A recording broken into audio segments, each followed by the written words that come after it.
17년 경력이 48시간 만에 무너졌습니다. 중국 동방항공 수석 승무원. 승객 만족도 상위 2%. 비상 대응 교육 강사. 그녀에게 완벽한 통제는 직업의 전부였습니다. 사람은 통제해야 한다. 그렇지 않으면 혼란이 온다. 17년간 철칙처럼 지켜온 원칙이었죠. 그런데 인천공항 도착 30분 만에 이상한 일이 벌어졌습니다. 방송 없이 줄 서는 승객들, 감시 없는 완벽한 질서. 불가능했어요. 하지만 눈앞에서 일어나고 있었습니다. 그리고 48시간 후, 아파트 화재 현장. 리더도 매뉴얼도 없었습니다. 하지만 주민들은 5분 만에 완벽하게 협력했습니다. 17년간 그녀가 가르쳐온 비상 대응보다 빠르게. 대체 이 사회는 뭐지? 중국 최고 승무원이 한국에서 발견한 충격적 진실. 지금 공개합니다. 시작 전에 구독과 좋아요 버튼을 눌러주시면 영상 제작에 큰 힘이 됩니다. 지금 이 이야기를 어디에서 듣고 계신지도 댓글로 알려주세요. 그럼 바로 시작할게요. 안녕하세요. 저는 장밍입니다. 중국 동방항공에서 17년째 국제선을 담당하는 수석 승무원이죠. 제 이력서에는 무사고 17년 승객 만족도 상위 2%, 비상상황 대응 교육 강사 자격이 적혀 있습니다. 동료들은 저를 완벽주의자라고 부르고 후배들은 제 앞에서 긴장합니다. 상관없어요. 항공기 안에서 완벽은 선택이 아니라 의무니까요. 17년간 제가 배운 건 명확했습니다. 사람은 본능적으로 자기 이익을 먼저 챙기고 질서는 규칙과 감시로만 유지된다는 것이죠. 그래서 저는 항상 한 발 앞서 통제했어요. 예상하고 지시하고 관리했습니다. 그게 제 일이었고 제가 자랑스러워하던 능력이었어요. 그런데 오늘 오후 인천공항에 도착하는 순간 제 확신이 처음으로 흔들렸습니다. 비행기 문이 열리기 전 저는 습관적으로 승객들의 동선을 예측하고 있었어요. 누가 먼저 일어설지, 어느 구간에서 병목이 생길지, 짐칸을 여는 순서는 어떨지. 17년간 체득한 패턴 인식이었죠. 탑승교가 연결되고 안전벨트 사인이 꺼지자 예상대로 승객들이 일제히 움직였습니다. 좌석에서 벌떡 일어나며 짐칸을 여는 소리가 연달아 터졌어요. 저는 즉시 기내방송 버튼에 손을 가져갔습니다. 승객 여러분, 앞 좌석 승객이 먼저 내리실 때까지 자리에서 기다려주시기 바랍니다. 이 멘트를 최소 3번은 반복해야 겨우 질서가 잡히곤 했거든요. 상하이 노선에서는 5번도 말해본 적이 있어요. 그런데 방송을 틀기도 전에 이상한 광경이 펼쳐졌습니다. 승객들이 스스로 멈춘 거예요. 일어선 사람들이 짐을 내리지 않고 그냥 서 있었습니다. 앞쪽 승객이 통로로 나올 때까지 기다리고 있었죠. 제 손은 여전히 방송 버튼 위에 있었지만 누를 필요가 없었습니다. 누가 지시하지 않았는데도 줄이 자연스럽게 형성되고 있었으니까요. 저는 무의식적으로 기내를 훑어봤어요. 감시 카메라는 있지만 착륙 직후라 승무원들도 각자 업무에 집중하느라 승객을 감시할 여유가 없었습니다. 특별한 안내 방송도 없었어요. 제가 방송을 안 했으니까요. 그런데 왜죠? 17년간 제가 본 건 다른 세계였어요. 베이징행 비행기에서는 문이 열리기 무섭게 승객들이 앞으로 밀고 들어왔습니다. 빨리 좀 해요. 제 비행기 놓치겠어요. 소리가 난무했죠. 승무원이 목청껏 외쳐도 소용없었어요. 결국 물리적으로 막아서야 겨우 통제할 수 있었습니다. 하지만 지금 제 눈앞에서는 그 공식이 작동하지 않고 있었어요. 통로를 따라 천천히 이동하는 승객들의 얼굴을 하나씩 살폈습니다. 초조함도 불만도 보이지 않았어요. 그저 담담했죠. 마치 이게 당연한 것처럼요. 한 중년 남성이 앞사람의 캐리어가 짐칸에 걸려 빠지지 않자 자연스럽게 손을 뻗어 도왔습니다. 감사 인사도 짧았어요. 고개 한번 끄덕이는 것으로 끝났죠. 저는 점점 불편해졌습니다. 이건 관리된 질서가 아니었어요. 강제된 친절도 아니었죠. 그렇다면 대체 뭘까요? 제가 모르는 어떤 시스템이 작동하고 있는 걸까요? 탑승교를 지나 공항 내부로 들어서자 그 불편함은 더 커졌습니다. 인천공항은 넓었어요. 베이징 수도공항이나 상하이 푸동공항만큼이나 거대했죠. 당연히 사람도 많았습니다. 그런데 이상했어요. 혼잡한데도 소란스럽지 않았고 사람들이 빠르게 움직이는데도 부딪히는 소리가 들리지 않았습니다. 저는 본능적으로 천장을 올려다봤어요. 안내방송 스피커를 찾으려고요. 분명 어딘가에서 계속 지시가 내려오고 있을 거라 생각했습니다. 우측 통행해 주십시오. 멈춰 서지 마십시오 같은 경고들이요. 하지만 방송은 최소한이었습니다. 탑승 안내와 길 찾기 정도였죠. 금지나 경고는 거의 들리지 않았어요. 그런데도 사람들은 우측으로 걸었습니다. 급한 사람은 좌측으로 빠르게 지나갔고요. 누가 가르쳐 준 것처럼 자연스러웠어요. 캐리어를 끄는 사람들은 뒤를 한 번씩 확인하며 뒤에서 오는 사람이 있으면 살짝 옆으로 비켜섰죠. 제 미간이 점점 좁혀졌습니다. 출입국 심사대로 향하면서 저는 의도적으로 속도를 늦췄어요. 관찰하고 싶었습니다. 이 질서가 정말 자발적인 건지 아니면 제가 모르는 강제 시스템이 숨어 있는 건지 확인하고 싶었죠. 줄이 길었습니다.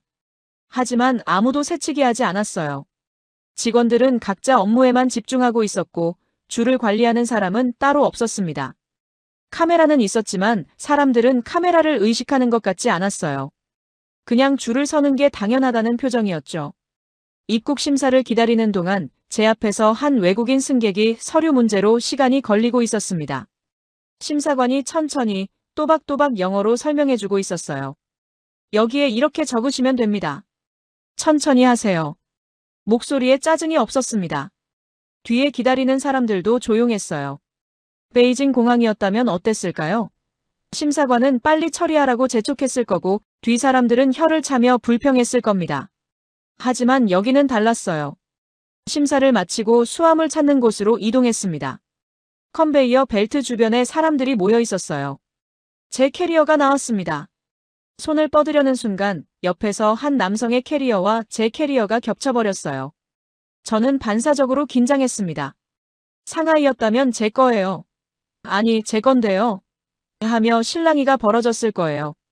하지만 그 남성은 그냥 웃으며 말했습니다. 아, 죄송해요. 제가 급했네요. 먼저 가져가세요. 저도 모르게 괜찮아요라고 대답했죠. 그는 가볍게 고개 숙이고 자기 캐리어를 기다렸어요. 저는 캐리어를 끌며 출구로 향했습니다. 머릿속이 복잡했어요. 공항에 도착한 지 겨우 30분 만에 제가 17년간 쌓아온 확신이 흔들리고 있었습니다. 사람은 본능적으로 이기적이다라고 믿었어요. 그래서 제가 항상 먼저 통제해야 한다고 생각했죠. 하지만 방금 본 장면들은 달랐습니다. 통제하는 사람이 없는데도 질서가 있었어요. 지시하는 목소리가 없는데도 협력이 일어났죠. 출구를 나서며 저는 스스로를 설득했습니다. 공항이니까 그런 거야. 외국인이 많이 보는 곳에서만 이러는 거겠지. 진짜 일상으로 들어가면 다를 거야. 하지만 제 목소리는 예전만큼 확신에 차 있지 않았습니다. 공항 밖으로 나가는 문 앞에서 잠시 멈춰 섰어요. 유리문 너머로 서울의 풍경이 보였습니다. 차들이 움직이고 사람들이 걸어가고 버스들이 정류장에 서 있었죠. 평범한 도시였어요. 하지만 저는 알 수 없는 긴장감을 느꼈습니다. 마치 제가 아는 규칙이 통하지 않는 곳에 들어서는 것 같았어요. 17년간 완벽하게 작동하던 제 방식이, 제 기준이, 제 확신이 이곳에서는 맞지 않을 것 같았습니다. 깊게 숨을 들이쉬고 문을 밀었습니다. 서울의 공기가 얼굴에 닿았어요. 차갑지도 뜨겁지도 않은 딱 적당한 온도였습니다. 48시간이 시작됐습니다. 그리고 제 17년이 흔들리기 시작했죠. 공항을 나와 리무진 버스 정류장으로 향했습니다. 캐리어 바퀴가 바닥을 구르는 소리만 들리는 조용한 길이었어요. 저는 여전히 공항에서 본 장면들을 곱씹고 있었습니다. 우연이야. 공항은 특별한 곳이니까. 정류장에 도착했을 때 저는 또다시 멈칫했습니다. 줄이 형성되어 있었거든요. 선명한 바닥 표시도 없었고 펜스나 차단봉도 없었어요. 그냥 사람들이 자연스럽게 일렬로 서 있었습니다. 저는 습관적으로 주변을 살폈어요. 안내 직원이 있나? 없었습니다. CCTV 안내판은 보이지 않았어요. 그럼 이 사람들은 왜 줄을 서 있는 걸까요? 상하이 공항 버스 정류장이 떠올랐습니다. 직원이 최소 2명은 배치되어 있었어요. 호루라기를 불며 끊임없이 지시했죠. 뒤로 가세요. 밀지 마세요. 한 줄로 서세요. 그래도 사람들은 틈만 나면 새치기를 시도했어요. 하지만 여기는 달랐습니다. 저는 줄 맨 뒤에 섰어요. 캐리어를 옆에 세우고 앞 사람들을 관찰했습니다. 약 20명 정도 되어 보였어요. 다들 조용했습니다. 스마트폰을 보거나 그냥 멍하니 서 있거나 가벼운 대화를 나누고 있었죠. 누구도 앞으로 나서려 하지 않았어요. 그때였습니다. 하늘에서 빗방울이 떨어지기 시작했어요. 가랑비였지만 점점 굵어지고 있었습니다. 사람들이 우산을 펴기 시작했죠. 저도 가방에서 우산을 꺼내려다가 손을 멈췄어요. 제 바로 앞에 서 있던 70대쯤 되어 보이는 노인에게 우산이 없었습니다. 노인은 그냥 고개를 숙이고 비를 맞고 있었어요. 가방으로 머리를 가릴 것도 아니고 처마 밑으로 피할 것도 아니었습니다. 그냥 자기 순서를 지키며 서 있었죠. 누군가 우산을 씌워주려나? 저는 속으로 생각했습니다. 아니면 말을 걸어서 함께 쓰자고 하려나? 베이징이었다면 아마 아무도 신경 쓰지 않았을 거예요. 각자 알아서 하는 거니까요. 그런데 놀라운 일이 벌어졌습니다. 노인 옆에 서 있던 40대 남성이 자기 우산을 노인 쪽으로 기울였어요. 말은 없었습니다. 그냥 조용히 우산을 살짝 옆으로 옮긴 거예요. 노인도 고개를 들어 남성을 받고 가볍게 고개를 숙였습니다. 감사합니다. 작은 목소리였어요. 남성은 그저 미소만 지었습니다.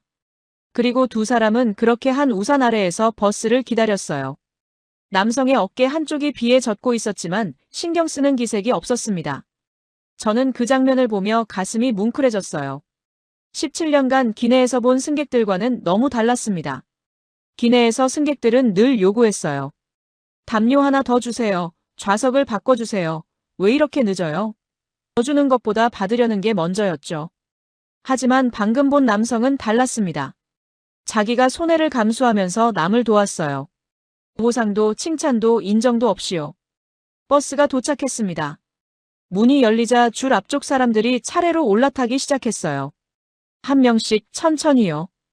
급하게 밀고 들어가는 사람이 없었습니다. 우산을 나눠 쓴 노인과 남성도 차례가 되어 탑승했죠. 남성이 노인을 먼저 태우고 자신은 뒤에 올라갔습니다.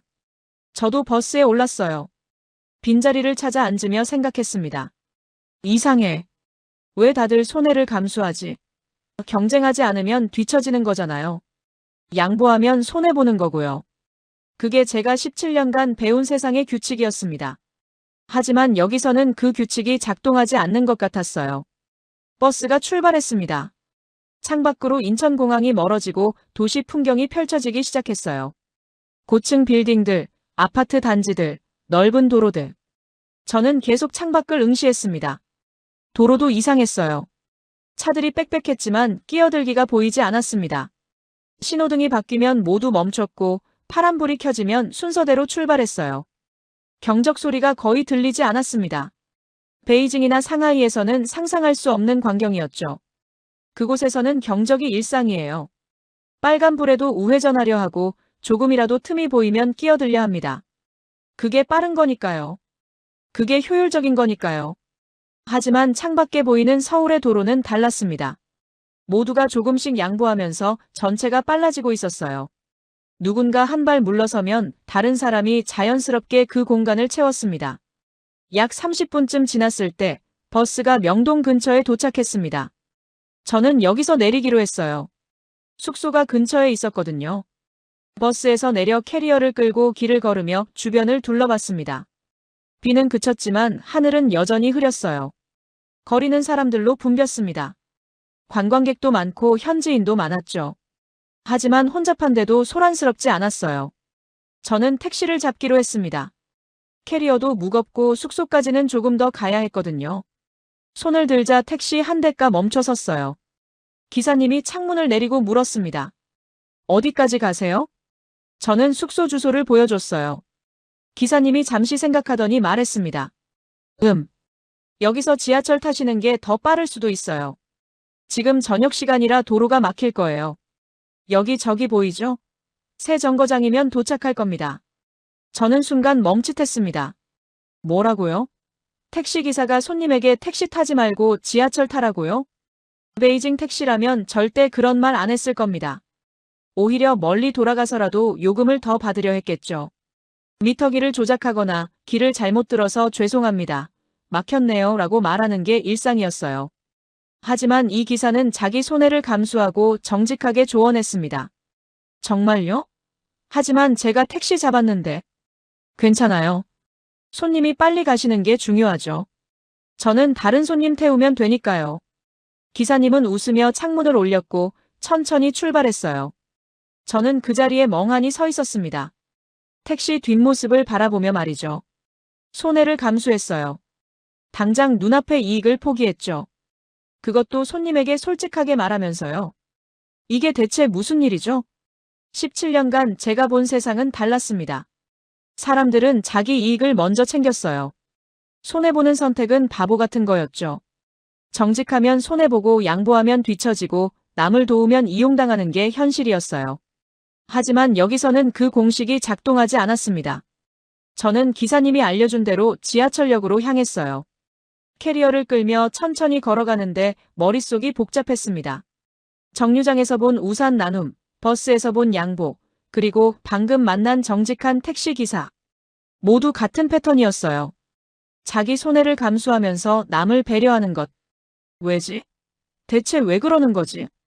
제가 17년간 쌓아온 확신이 조금씩 흔들리고 있었습니다. 사람은 이기적이라고 배웠어요. 손해보지 않으려고 계산한다고 믿었죠. 그래서 통제하고 관리해야 한다고 생각했습니다. 하지만 지금까지 본 장면들은 그 믿음을 부정하고 있었어요.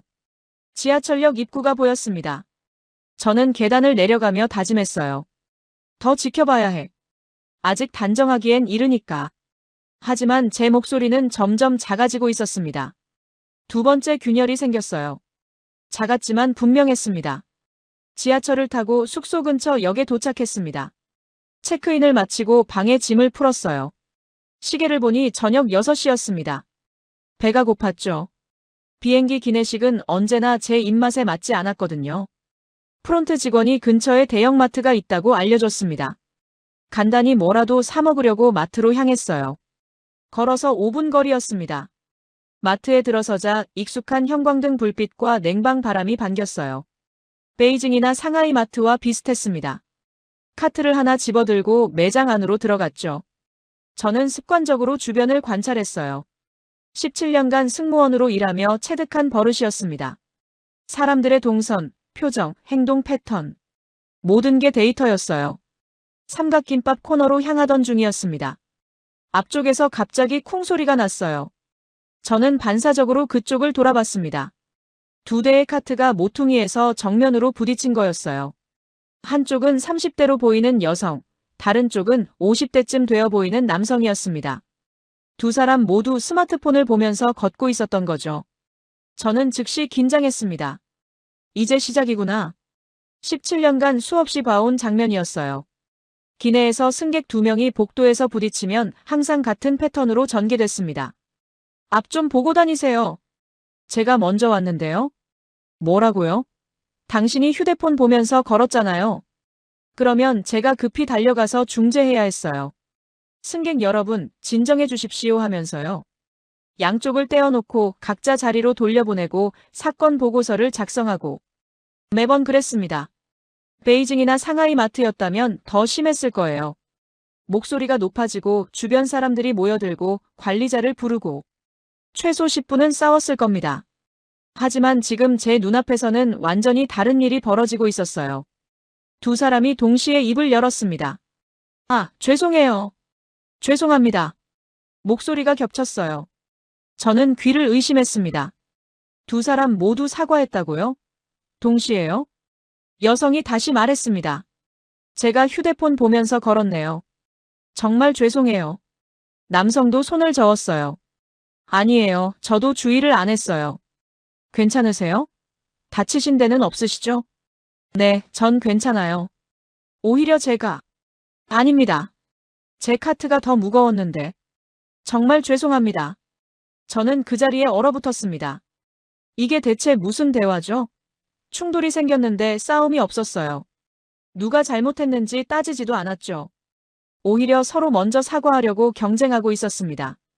두 사람은 각자 카트를 정리하고 다시 한번 가볍게 고개를 숙인 뒤 제 갈 길을 갔어요. 시작부터 끝까지 30초도 안 걸렸습니다. 주변 사람들도 별로 신경 쓰지 않았어요. 당연한 일인 것처럼요. 저는 한참을 그 자리에 서 있었습니다. 손에 든 삼각김밥도 잊은 채요. 17년간 내가 본 승객들은 뭐였지? 기내에서 커피를 쏟으면 항상 승무원 탓이었어요. 왜 이렇게 흔들려요? 조심하지 그랬어요? 물론 승객 본인이 팔을 부딪혀서 쏟은 거였지만 절대 인정하지 않았죠. 오히려 보상을 요구했습니다. 옷이 망가졌어요. 어떻게 할 거예요? 하지만 방금 본 두 사람은 달랐어요. 자기 잘못을 즉시 인정했고 상대방을 먼저 걱정했으며 책임을 떠넘기지 않았습니다. 저는 천천히 계산대 쪽으로 걸어갔어요. 삼각김밥 2개와 물 1병을 들고요. 계산대 앞에 줄이 좀 길었습니다. 5명 정도 기다리고 있었죠. 제 앞에 선 남성의 차례가 됐어요. 그런데 문제가 생겼습니다. 남성이 집어든 과자 하나가 바코드가 제대로 안 찍혔어요. 직원이 몇 번을 시도해도 삑 소리가 나지 않았습니다. 죄송합니다. 잠시만 기다려주세요. 직원이 말했어요. 다른 직원을 불러서 확인을 받아야 하는 상황이었습니다. 저는 본능적으로 뒤를 돌아봤어요. 뒤에 기다리는 사람들의 반응을 보려고요. 상하이 마트였다면 벌써 한숨 소리가 들렸을 겁니다. 에휴, 왜 이래? 빨리 좀 해요. 혀를 차는 소리도 났을 거예요. 하지만 여기는 조용했습니다. 뒤에 선 사람들은 그냥 스마트폰을 보거나 멍하니 서 있었어요. 짜증내는 기색이 없었습니다. 기다리는 게 당연하다는 표정이었죠. 다른 직원이 왔고 바코드를 확인한 뒤 수동으로 입력했습니다. 문제가 해결됐어요. 남성은 계산을 마치고 수고하세요라고 말하며 나갔습니다. 계산원도 감사합니다 하고 답했죠. 제 차례가 됐어요. 계산을 하면서 저는 계산원의 얼굴을 봤습니다. 피곤해 보였지만 짜증난 표정은 아니었어요. 저에게도 감사합니다 하고 인사했습니다. 상하이 마트 계산원들은 달랐어요. 항상 무표정이었고 말도 없었으며 손님을 귀찮은 존재처럼 대했습니다. 물론 손님들도 계산원을 기계처럼 대했죠. 서로가 서로를 불편한 의무로 여겼어요. 하지만 여기서는 달랐습니다. 계산원과 손님 사이에 최소한의 존중이 있었어요. 감사합니다, 수고하세요 같은 짧은 말들이 오갔습니다. 마트를 나와 숙소로 돌아가는 길, 저는 오늘 본 3가지 장면을 정리했어요. 첫째, 공항에서의 자발적 질서. 둘째, 정류장과 택시에서의 손의 감수형 배려. 셋째, 마트에서의 서로 사과하는 문화. 모두 연결되어 있었습니다. 하나의 패턴이었어요. 사람들은 충돌을 피하려 했고 충돌이 생기면 책임을 떠넘기지 않았으며 상대방을 먼저 생각했습니다. 이게 우연일까? 아니면 정말 이 사회의 기본값인 걸까? 숙소에 도착해서 방에 들어갔어요. 창가에 앉아 사온 삼각김밥을 뜯으며 창밖을 바라봤습니다.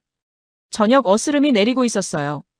건물들의 불이 하나둘 켜지기 시작했죠. 17년간 제가 쌓아온 확신이 흔들리고 있었습니다. 사람은 본능적으로 이기적이다. 충돌하면 자기 방어부터 한다. 손해보는 선택은 하지 않는다. 이 모든 믿음이요. 하지만 오늘 본 장면들은 그 믿음을 계속 부정하고 있었어요. 저는 삼각김밥을 한 입 베어 물었습니다. 맛있었어요. 하지만 제 머릿속은 여전히 복잡했습니다. 내일은 뭘 보게 될까? 3번째 균열이 생겼습니다. 첫 번째보다 크고 2번째보다 깊었어요.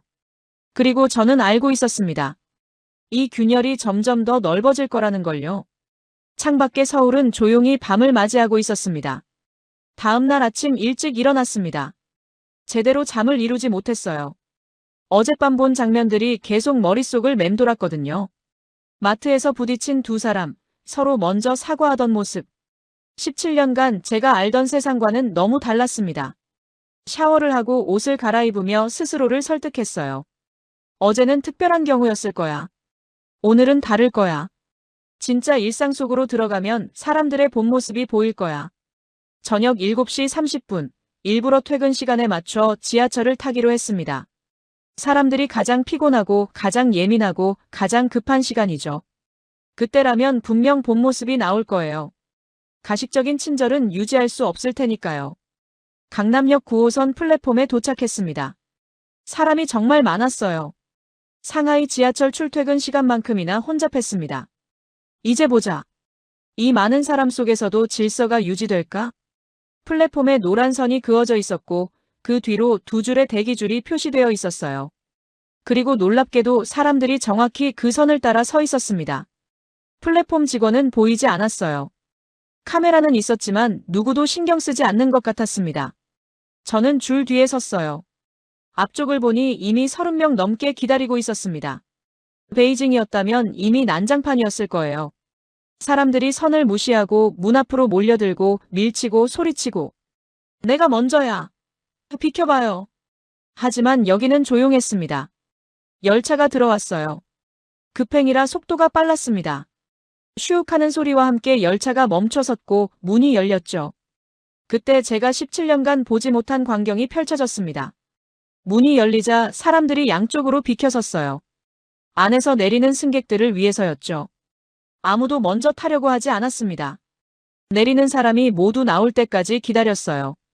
상하이였다면 상상도 못할 일입니다. 문이 열리자마자 밖에서 타려는 사람과 안에서 내리려는 사람이 정면 충돌하죠. 서로 밀치고 당기고 소리 지르고 역무원이 호루라기를 불어도 소용없었어요. 하지만 여기서는 완벽한 순서가 있었습니다. 내린다, 기다린다, 탄다. 간단했어요. 누가 가르쳐 준 것도 아닌데 모두가 알고 있었습니다. 저도 열차에 탔어요. 예상대로 10,000원이었습니다. 사람들이 빽빽하게 차 있었죠. 손잡이를 잡고 서서 주변을 살폈습니다. 그때 눈에 들어온 게 있었어요. 노약자석이었습니다. 파란색으로 표시된 좌석 6개. 그런데 이상한 점이 있었어요. 좌석이 비어 있었습니다. 아니, 정확히 말하면 젊은 사람들이 앉지 않고 있었어요.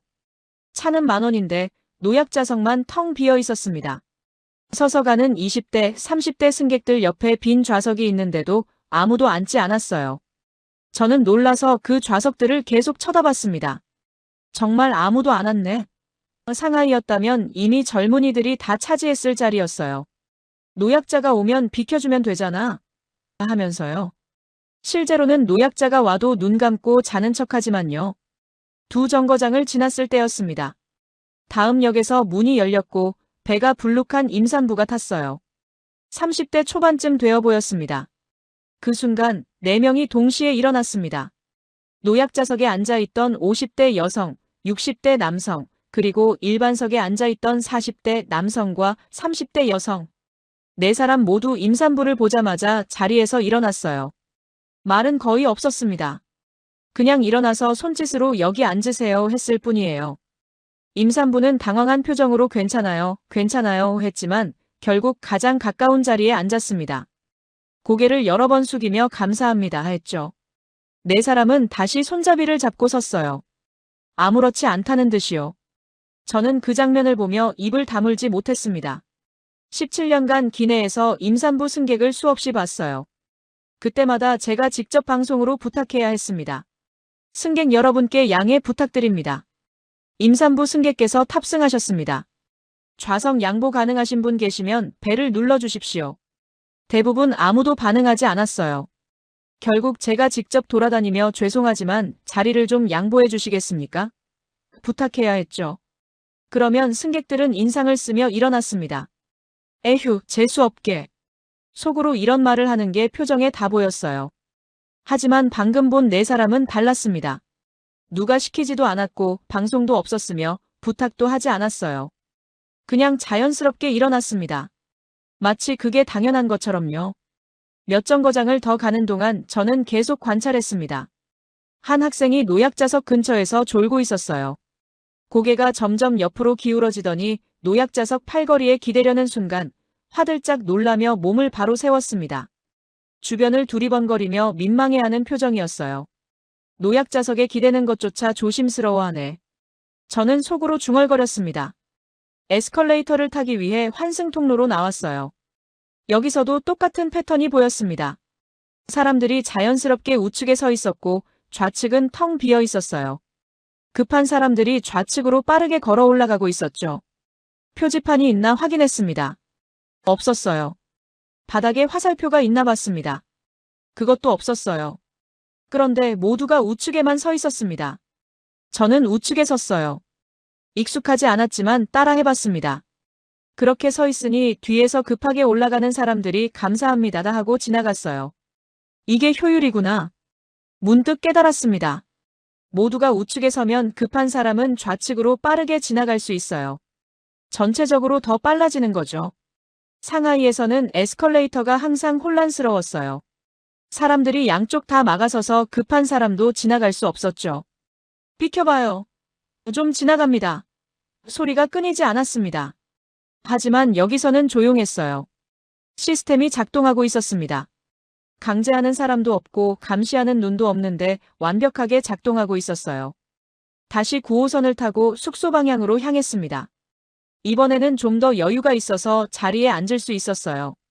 앉아서 주변 사람들을 관찰했습니다. 백팩을 맨 대학생들이 몇 명 보였어요.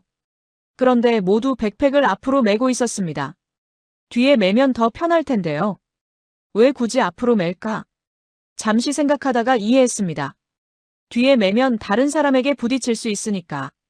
자기는 불편하지만 남을 위해 앞으로 맨 거예요. 17년간 제가 본 승객들은 달랐습니다.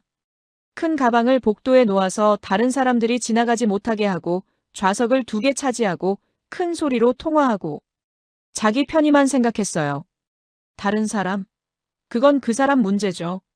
하지만 여기 사람들은 달랐습니다. 자기가 조금 불편하더라도 남을 배려했어요. 숙소 근처 역에 도착했습니다. 지하철에서 내리며 생각했어요. 17년간 제가 승객들에게 뭘 가르쳤지? 저는 항상 통제했습니다. 좌석 벨트를 매주십시오. 짐을 선반에 올려주십시오. 통로를 막지 마십시오. 끊임없이 지시했어요. 승객들은 귀찮아했고 저는 그들을 신뢰하지 못했습니다. 하지만 이 지하철에는 승무원이 없었어요. 역무원도 플랫폼에 거의 보이지 않았습니다. 그런데 질서가 있었어요. 완벽한 질서가 말이죠.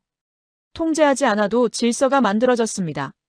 지시하지 않아도 사람들은 협력했어요. 감시하지 않아도 규칙을 지켰습니다. 어떻게 이게 가능하지? 저는 역 계단을 올라가며 머리를 흔들었습니다.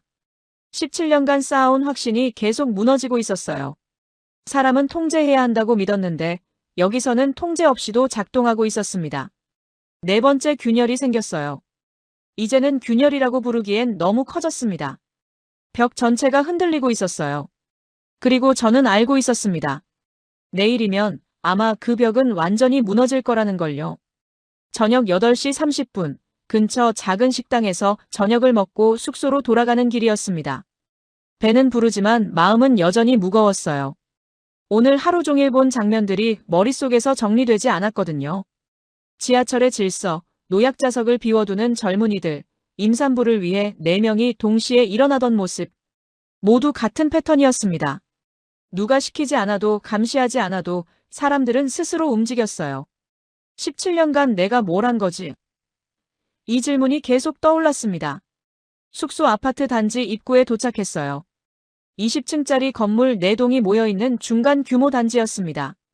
저는 시동 7층에 묵고 있었죠. 로비를 지나 엘리베이터를 타려던 순간이었습니다. 누구야? 멀리서 누군가의 외침이 들렸어요. 저는 반사적으로 그쪽을 돌아봤습니다. 비동 쪽에서 연기가 피어오르고 있었어요. 3층쯤 되어 보이는 곳에서요. 심장이 쿵쾅거리기 시작했습니다. 17년간 비상대응 훈련을 받아온 본능이 작동했어요. 저는 즉시 핸드폰을 꺼내 119를 누르려고 했습니다. 그때 아파트 전체에 화재 경보가 울렸어요. 삐다시다시 삐다시다시 삐다시다시 귀를 찢는 사이렌 소리였습니다. 저는 비동 쪽으로 뛰어갔어요. 17년간의 훈련이 몸을 움직였습니다. 누군가 다쳤을 수 있어. 대피를 도와야 해. 하지만 제가 도착하기도 전에 놀라운 광경이 펼쳐지고 있었습니다. 1층에서 30대로 보이는 남성이 소화기를 들고 계단을 뛰어 올라가고 있었어요. 빨간 소화기를 손에 든 채 2계단씩 건너뛰며 3층으로 향했습니다. 관리사무소에서 직원이 뛰어나왔어요. 한 손에는 무전기, 다른 손에는 열쇠 뭉치를 들고 있었습니다. 119 신고 완료. 엘리베이터 정지. 그는 크게 외쳤습니다. 5층에서 60대로 보이는 할아버지가 복도로 나왔어요. 누구야? 모두 대피하세요. 문을 하나하나 두드리며 외치고 있었습니다. 목소리가 카랑카랑했어요. 2층에서는 2명의 여성이 나왔습니다. 어린이 먼저, 노인분들 먼저. 한 명은 4층으로 올라가며 외치고 다른 한 명은 아래층으로 내려가며 대피를 유도했어요. 6층 창문이 열렸습니다. 20대 남성이 머리를 내밀고 아래를 확인한 뒤 계단 조명 확인. 외쳤어요. 정전에 대비하는 것 같았습니다. 옆동인 시동에서도 사람들이 나왔어요. 한 남성이 주차장으로 뛰어가며 소방차 진입로 확보. 외쳤습니다.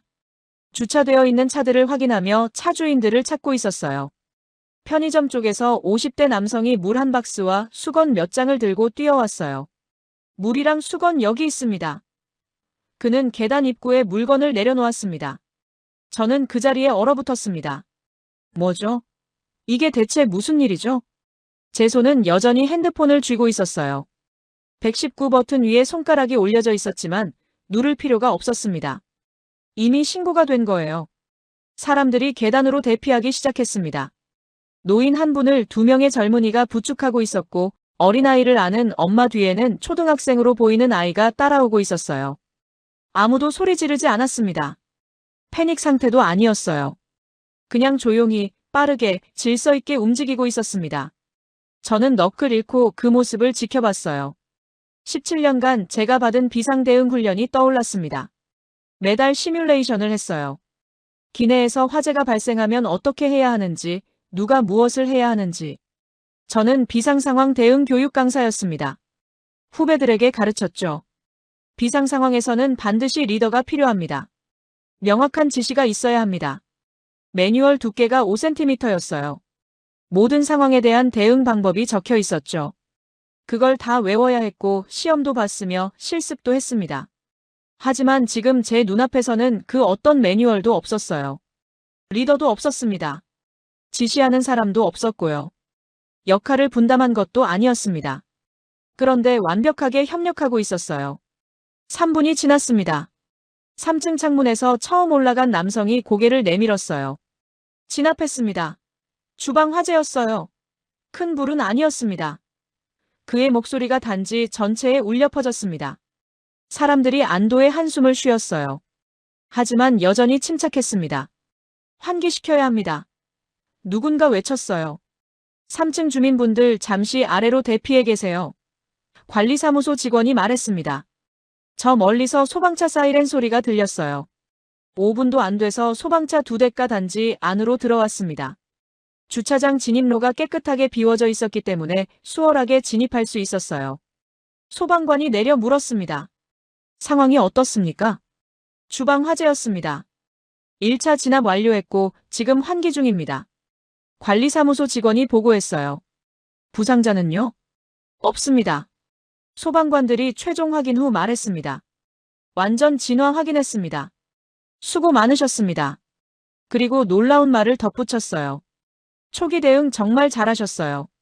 이렇게 신속하게 대응한 경우는 드뭅니다. 주민들은 서로를 쳐다보며 조용히 웃었습니다. 화재가 났던 집 주인이 계단으로 내려왔어요. 40대 여성이었는데 얼굴이 창백했습니다. 정말 죄송합니다. 제 실수로. 그녀의 목소리가 떨렸습니다. 그때 옆에 서 있던 할머니가 다가가서 손을 잡았어요. 괜찮아요. 다들 그럴 수 있어요. 다치지 않아서 다행이에요. 집이 많이 손상됐는데. 우리 집에서 주무세요.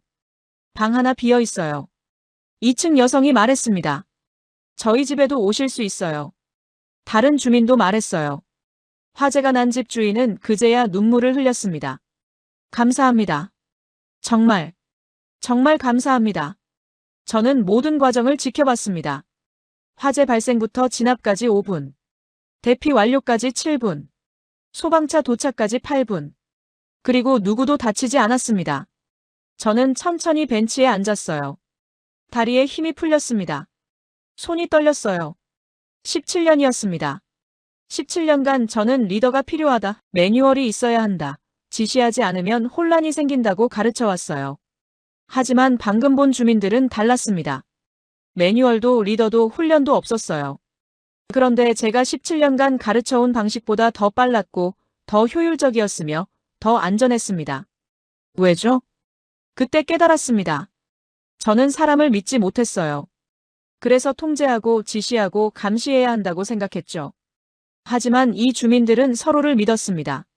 소화기를 든 남성은 누군가 119를 신고할 거라고 믿었어요.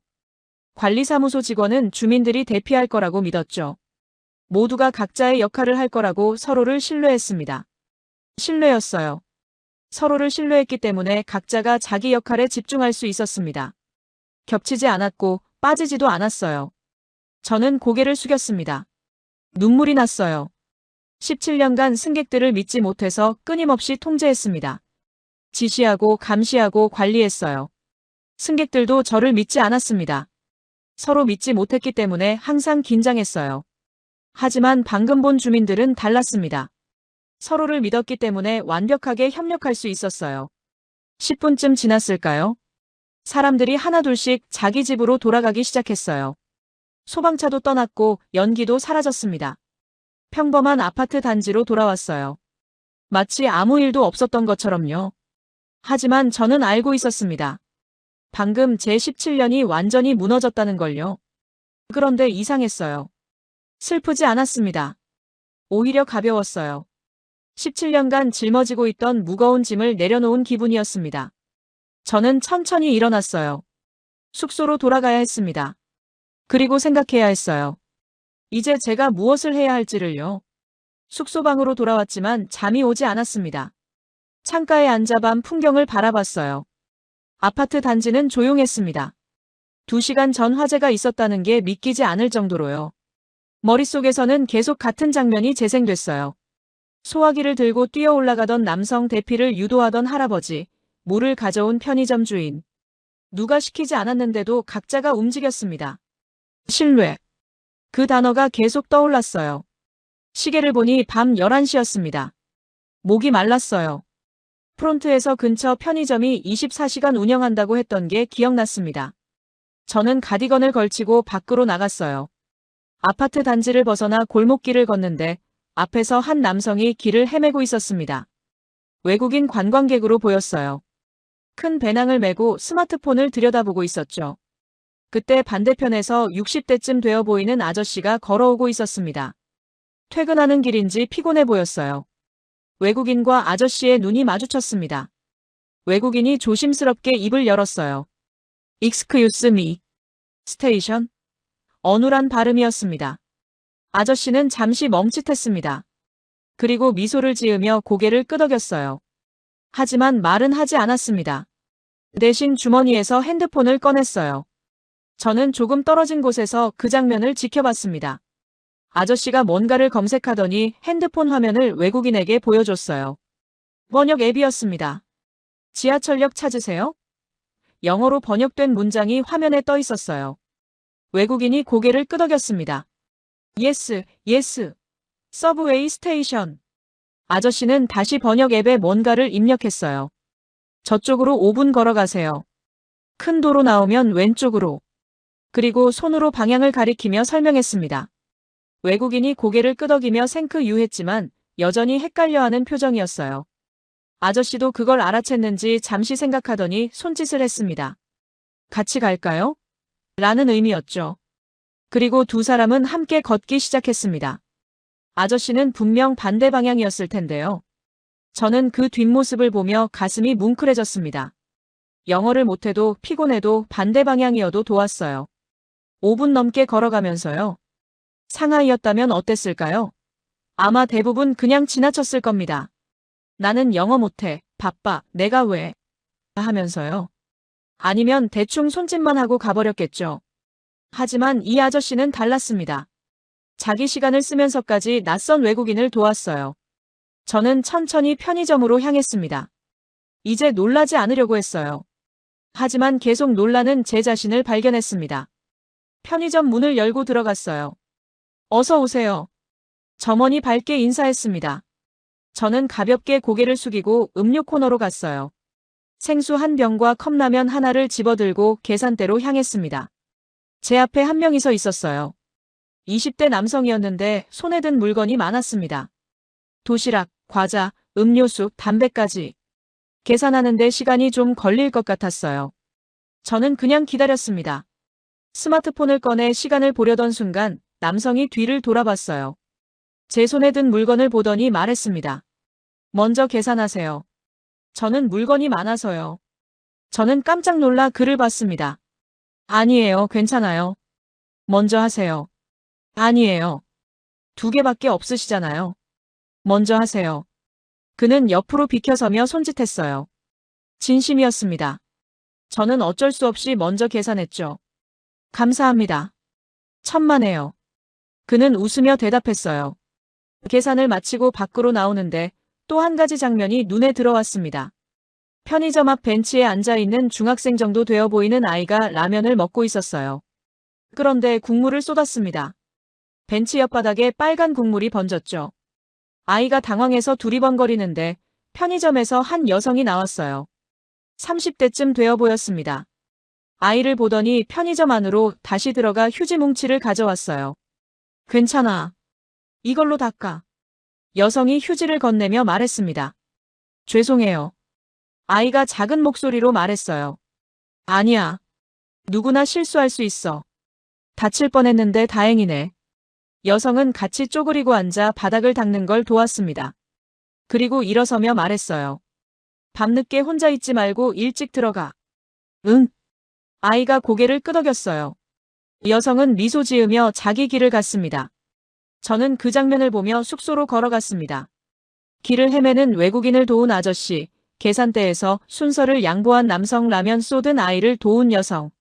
모두 모르는 사람들이었어요. 이득도 없고 보상도 없으며 누가 칭찬해주는 것도 아니었습니다. 그런데 도왔어요. 저는 걸으며 오늘 하루를 정리했습니다. 공항에서 본 자발적 질서, 버스 정류장의 우산 나눔, 택시기사의 정직함, 마트에 서로 사과하기, 지하철의 노약자 배려, 그리고 아파트 화재 때 본 완벽한 협력. 모두 연결되어 있었어요. 하나의 원리로 작동하는 사회였습니다. 사람을 믿는 사회. 통제하지 않아도 질서가 만들어지고 감시하지 않아도 규칙이 지켜지며 강제하지 않아도 협력이 일어나는 곳. 저는 이제 인정해야 했습니다. 제가 17년간 믿어온 방식이 틀렸다고요. 사람은 본능적으로 이기적이다. 아니었어요. 사람은 서로를 도우려는 본성도 가지고 있었습니다. 질서는 통제로만 만들어진다? 틀렸어요. 질서는 신뢰에서 나올 수도 있었습니다. 효율은 경쟁에서 나온다? 아니었어요. 협력이 더 효율적일 수 있었습니다. 숙소 앞 횡단보도에 도착했을 때 신호는 빨간불이었습니다. 새벽 1시가 넘은 시각이라 차는 한 대도 없었어요. 건너가도 아무 문제 없는 상황이었죠. 하지만 저는 기다렸습니다. 왜일까요? 습관이 된 거예요. 이틀 동안 본 사람들처럼요. 초록불이 켜졌습니다. 저는 횡단보도를 건너며 옆을 봤어요. 저 말고도 한 명이 더 기다리고 있었습니다. 차가 없는데도 신호를 기다린 사람이요. 우리는 눈이 마주쳤고 서로 가볍게 미소 지었습니다. 말은 없었지만 같은 생각을 하고 있다는 걸 알 수 있었어요. 숙소방에 들어와 침대에 누웠습니다. 천장을 바라보며 생각했어요. 17년간 저는 승객들과 싸웠습니다. 통제하려는 제가 있었고 통제받기 싫어하는 승객들이 있었죠. 서로를 믿지 못했기 때문에 항상 긴장했어요. 하지만 한국에서 본 사람들은 달랐습니다. 서로를 믿었고 그 믿음이 협력을 만들었으며 협력이 더 나은 사회를 만들었어요. 저는 눈을 감았습니다. 내일이면 인천공항으로 돌아갑니다. 상하이로 가는 비행기를 탈 거예요. 하지만 저는 이제 다른 사람입니다. 같은 유니폼을 입겠지만 다른 마음을 가질 거예요. 변화는 이미 시작됐습니다. 다음 날 아침 일찍 눈이 떠졌습니다. 시계를 보니 6시 30분이었어요. 비행기는 오후 2시였지만 더 이상 잠들 수 없었습니다. 창밖을 보니 해가 막 떠오르고 있었어요. 샤워를 하고 짐을 챙겼습니다. 캐리어에 옷을 넣으면서 생각했어요. 48시간. 겨우 이틀이었는데 제 17년이 완전히 흔들렸습니다. 오전 9시에 체크아웃을 하고 공항으로 향했어요. 일부러 출근 시간대에 지하철을 타기로 했습니다. 마지막으로 한 번 더 보고 싶었거든요. 제가 본 게 정말 진짜였는지 확인하고 싶었어요. 역으로 가는 길에 어제 화재가 났던 비동을 지나쳤습니다. 3층 창문은 열려 있었고 주민들이 청소를 돕고 있었어요. 어제 우리 집에서 주무세요라고 했던 2층 여성도 보였습니다. 그녀는 걸레와 청소도구를 들고 3층으로 올라가고 있었죠. 저는 잠시 멈춰서서 그 모습을 바라봤습니다. 어제로 끝이 아니었구나. 화재가 끝난 후에도 칭찬받을 일이 아닌데도 사람들은 계속 도왔습니다. 지하철역에 도착했어요. 역시나 사람이 많았습니다. 오전 9시 출근 시간이었으니까요. 저는 플랫폼에 서서 기다렸습니다. 사람들이 두 줄로 서 있었어요. 어제와 똑같았습니다. 아니, 어제뿐만이 아니었죠. 제가 한국에 온 첫날부터 계속 같았습니다. 열차가 들어왔습니다. 문이 열리고 내리는 사람들이 먼저 나왔어요. 그리고 탑승이 시작됐죠. 저는 그 흐름 속에 자연스럽게 섞여 들어갔습니다. 차 안은 10,000원이었습니다. 사람들이 빽빽하게 차 있었지만 밀치는 사람은 없었어요. 서로 조금씩 공간을 만들어주며 비집고 들어갔습니다. 저는 손잡이를 잡고 서서 주변을 살폈어요. 두 정거장을 지났을 때 다음 역에서 문이 열렸습니다. 그리고 휠체어를 탄 노인이 보호자와 함께 탑승하려 했어요.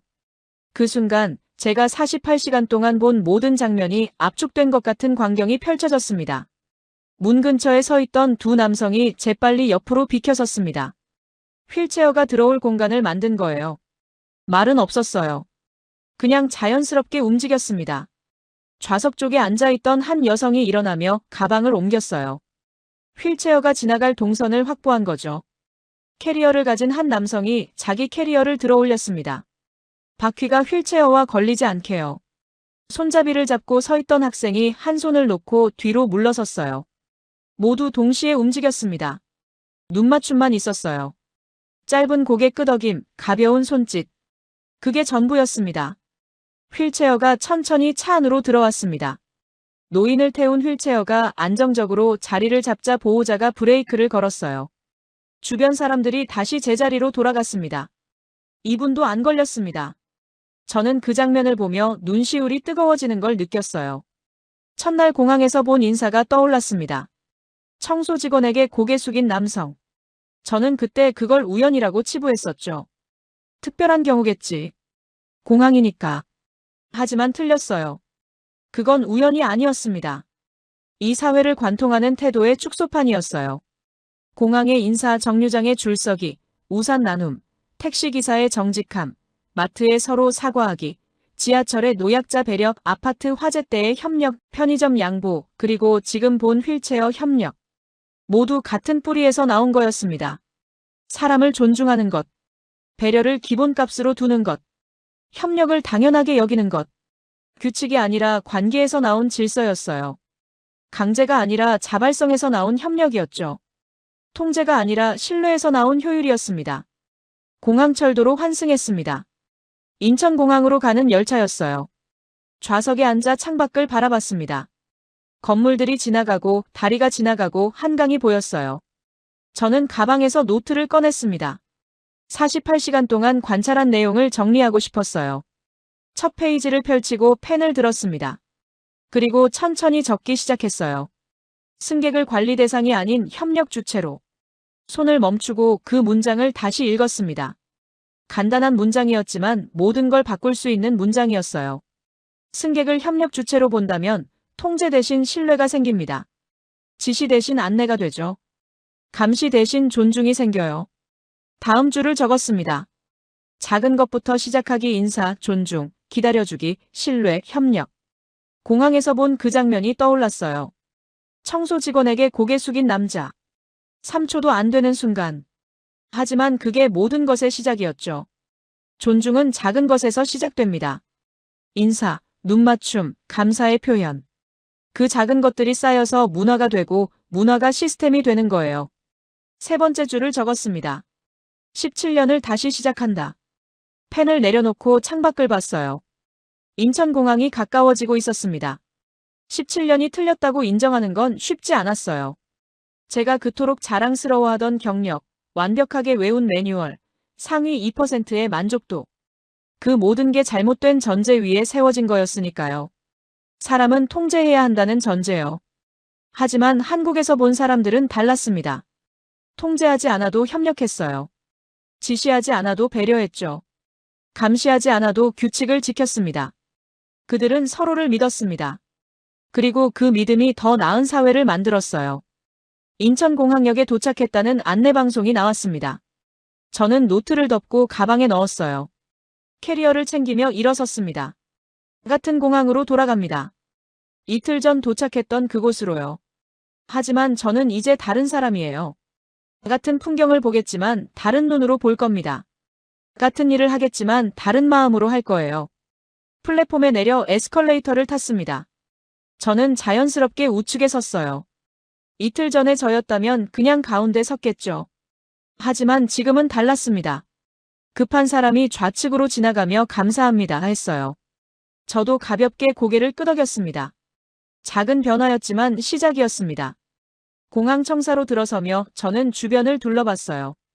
이틀 전과 똑같은 공간이었습니다. 하지만 제 눈에는 다르게 보였어요. 사람들의 움직임, 줄을 서는 모습, 서로를 배려하는 작은 제스처들. 이제는 그게 다 보였습니다. 저는 미소 지었어요. 그리고 체크인 카운터로 향했습니다. 변화는 이미 시작됐습니다. 어젯밤 신호등 앞에서, 오늘 아침 에스컬레이터에서. 작지만 분명한 변화였어요. 그리고 저는 알고 있었습니다. 이 변화가 상하이로 돌아가서도 계속될 거라는 걸요. 48시간이었습니다. 하지만 제 17년을 바꾸기엔 충분했어요. 체크인 카운터 앞에 섰습니다. 줄이 조금 있었어요. 저는 캐리어를 끌며 뒤에 섰습니다. 자연스럽게요. 이틀 전에 저였다면 가장 빠른 줄을 찾느라 두리번거렸을 거예요. 하지만 지금은 그냥 가까운 줄에 섰습니다. 제 앞에 노부부가 계셨어요. 70대쯤 되어 보였습니다.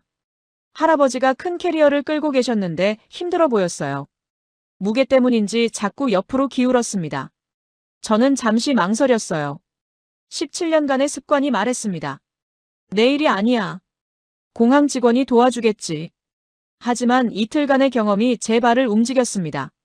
저는 앞으로 다가갔어요. 실례합니다. 제가 좀 도와드릴까요? 할아버지가 놀란 표정으로 저를 봤습니다. 아, 괜찮습니다. 제가 할 수 있어요. 무거워 보이는데요. 제 캐리어는 가벼워서요. 카운터까지만 제가 끌어드릴게요. 할머니가 미소를 지으며 말했어요. 고맙습니다. 여보, 받으세요. 무리하지 마시고. 할아버지가 조금 민망해하시며 캐리어를 넘겼어요. 감사합니다. 저는 2개의 캐리어를 끌며 카운터까지 갔습니다. 할아버지 캐리어는 정말 무거웠어요. 하지만 기분이 좋았습니다. 카운터 직원이 체크인을 도와주는 동안 할머니가 말했어요. 요즘 이런 젊은이들 보기 힘든데. 정말 고맙습니다. 아니에요. 당연한 거예요. 당연한 거예요. 제 입에서 나온 말이 낯설게 들렸습니다. 이틀 전에 저였다면 절대 하지 않았을 말이에요. 하지만 지금은 진심이었습니다. 한국에서 배운 대답이었죠. 체크인을 마치고 출국 심사를 통과했습니다. 면세구역으로 들어서며 시계를 봤어요. 탑승까지 아직 1시간 반이 남았습니다. 커피숍에 앉아 아메리카노를 주문했어요. 창가 자리에 앉아 활주로를 바라봤습니다. 비행기들이 이륙하고 착륙하고 있었죠. 가방에서 노트를 다시 꺼냈습니다. 아직 쓰지 못한 생각들이 있었어요.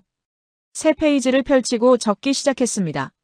나는 17년간 승객들과 싸웠다. 그들을 통제하려 했고 그들은 통제받기를 거부했다. 우리는 서로를 믿지 못했다. 하지만 한국에서 본 사람들은 달랐다. 그들은 서로를 믿었고 그 믿음이 협력을 만들었다. 이제 나는 안다. 문제는 사람이 아니었다. 문제는 사람을 바라보는 내 시선이었다. 펜을 멈추고 그 문장을 다시 읽었어요. 가슴이 뜨거워졌습니다. 맞아요. 문제는 승객들이 아니었어요. 17년간 제가 승객들을 관리 대상으로만 봤던 게 문제였죠. 믿을 수 없는 사람들, 통제해야 할 변수들. 그렇게 바라봤기 때문에 그들도 저를 그렇게 대했습니다. 하지만 한국에서 본 사람들은 서로를 다르게 봤어요. 믿을 수 있는 존재로, 협력할 주체로, 존중받아야 할 사람으로요. 그래서 다른 결과가 나온 거였습니다. 다음 페이지를 넘겨 적었습니다. 돌아가서 할 것들. 1. 승무원 회의에서 제한 통제 중심에서 신뢰 중심으로. 2. 후배들에게 가르치기 승객은 협력 주체다. 3. 매일 실천하기 먼저 인사하기, 존중 표현하기, 기다려주기. 4. 작은 변화부터 나 자신이 먼저 바뀌기. 마지막 줄을 쓰며 저는 미소 지었어요. 당장 항공사 전체를 바꿀 수는 없습니다. 시스템을 뒤집을 수도 없고 매뉴얼을 다시 쓸 수도 없어요. 하지만 저는 바꿀 수 있어요. 제가 서 있는 자리에서요. 동료에게 먼저 인사하기, 승객에게 존중 표현하기, 조금 더 기다려주기, 신뢰하기, 협력 요청하기. 작은 것들이지만 의미는 큽니다. 그 작은 것들이 쌓이면 분위기가 바뀌어요. 분위기가 바뀌면 문화가 바뀌죠. 오래 걸릴지도 몰라요. 어쩌면 제가 살아있는 동안 안 바뀔 수도 있습니다. 하지만 시도는 해볼 가치가 있었어요. 탑승 안내 방송이 나왔습니다.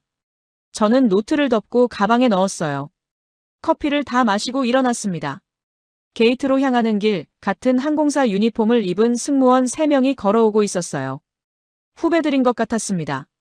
바쁘게 걸으며 서로 얘기를 나누고 있었죠. 저와 눈이 마주쳤습니다. 이틀 전에 저였다면 그냥 지나쳤을 거예요. 선배니까 먼저 인사받아야 하니까. 하지만 지금은 달랐습니다. 저는 먼저 고개를 숙였어요. 수고하세요. 3명의 후배가 깜짝 놀란 표정을 지었습니다. 선배가 먼저 인사하는 건 흔한 일이 아니었거든요. 하지만 곧 환한 미소를 지으며 90도로 인사했어요. 감사합니다, 선배님. 좋은 비행 되세요. 저는 미소 지으며 지나쳤습니다. 뒤에서 후배들이 수군거리는 소리가 들렸어요. 장밍 선배가 먼저 인사하시다니. 원래 그렇게 안 하시는데. 뭔가 좋은 일 있으신가 봐. 저는 웃었습니다. 그래요, 좋은 일이 있었어요. 제 17년을 다시 시작하는 일이요. 게이트에 도착했습니다. 탑승이 시작되고 있었어요. 저는 줄 뒤에 서서 차례를 기다렸습니다. 비즈니스석 승객들이 먼저 탑승하고 이코노미석 앞쪽 줄부터 시작됐어요. 제 차례가 왔습니다. 탑승교를 지나 기내로 들어섰어요. 익숙한 공간이었습니다. 17년간 일해온 곳이죠. 하지만 오늘은 조금 다르게 보였어요. 제 좌석을 찾아 앉았습니다. 창가 자리였어요. 캐리어를 선반에 올리고 안전벨트를 맸습니다. 창밖을 바라봤어요. 인천공항 터미널이 보였습니다. 사람들이 움직이고 차들이 지나가고 비행기들이 대기하고 있었죠. 48시간 전, 저는 이 공항에 도착했어요. 17년 경력의 완벽주의자로서요. 통제와 관리의 전문가로서요. 하지만 지금 떠나는 저는 다릅니다. 여전히 17년 경력이지만 다시 시작하는 마음이에요. 통제 대신 신뢰를, 관리 대신 협력을 배운 사람으로서요. 승무원들이 안전시범을 보이고 있었어요. 저는 그 모습을 보며 생각했습니다. 돌아가면 저 후배들에게 뭐라고 말해줄까? 승객을 믿으세요. 통제하지 말고 신뢰하세요. 그러면 그들도 여러분을 믿을 겁니다. 아마 처음엔 이상하게 생각할 거예요. 장밍 선배가 이상해졌어 하고 수군거릴 수도 있죠. 하지만 괜찮아요. 조금씩 보여주면 됩니다. 엔진 소리가 커졌습니다. 비행기가 천천히 움직이기 시작했어요. 활주로로 향하고 있었습니다. 저는 창밖의 한국을 바라봤습니다. 건물들이, 도로들이, 사람들이 점점 작아지고 있었어요. 하지만 제 안에는 남아 있었습니다. 공항의 인사 정류장의 질서, 버스의 배려, 마트의 양보, 지하철의 협력, 아파트 화재 때의 신뢰, 편의점의 친절. 그 모든 장면이 제 안에 각인되어 있었어요. 그게 제 새로운 기준이 될 겁니다. 비행기가 속도를 높였어요. 활주로를 달리고 드디어 바퀴가 땅에서 떠올랐습니다. 이륙이었어요. 창밖의 한국이 점점 멀어졌습니다. 불빛들이 작아지고 도시가 지도처럼 보이기 시작했어요. 하지만 저는 알았어요. 물리적으로는 멀어지지만 마음으로는 더 가까워졌다는 걸요. 이곳에서 배운 것들은 이제 제 일부가 됐습니다. 사람을 변수가 아닌 전제로 보는 것, 통제가 아닌 신뢰로 질서를 만드는 것, 경쟁이 아닌 협력으로 효율을 내는 것. 그게 가능하다는 걸 봤으니까요. 비행기가 구름 위로 올라갔습니다. 햇살이 눈부셨어요. 새로운 시작을 축복하는 것 같았습니다. 저는 조용히 눈을 감았어요. 그리고 속으로 말했습니다. 고맙습니다, 한국. 당신이 가르쳐준 것들을 잊지 않겠습니다. 그리고 전하겠습니다. 제가 만나는 사람들에게 제가 서는 자리에서 제가 할 수 있는 방식으로 조금씩 천천히 하지만 확실하게. 변화는 이미 시작됐습니다. 비행기는 상하이를 향해 날아가고 있었어요. 하지만 제 마음은 이미 달라져 있었습니다. 17년이 끝났어요. 그리고 새로운 17년이 시작됐습니다. 이번에는 제대로 해볼 겁니다. 사람을 믿으면서요. 여러분, 오늘의 이야기는 여기까지입니다.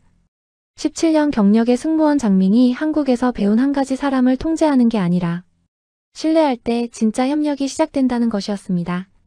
어쩌면 우리 모두에게 필요한 질문일지도 모르겠습니다. 나는 사람을 어떻게 바라보고 있는가? 관리 대상으로 볼 것인가? 협력 주체로 볼 것인가? 작은 변화가 큰 차이를 만듭니다. 구독과 좋아요로 응원해주시면 더 감동적인 이야기로 찾아뵙겠습니다. 오늘도 여러분 모두 따뜻하고 건강한 하루 보내시길 바랍니다. 긴 영상 끝까지 시청해주셔서 감사합니다.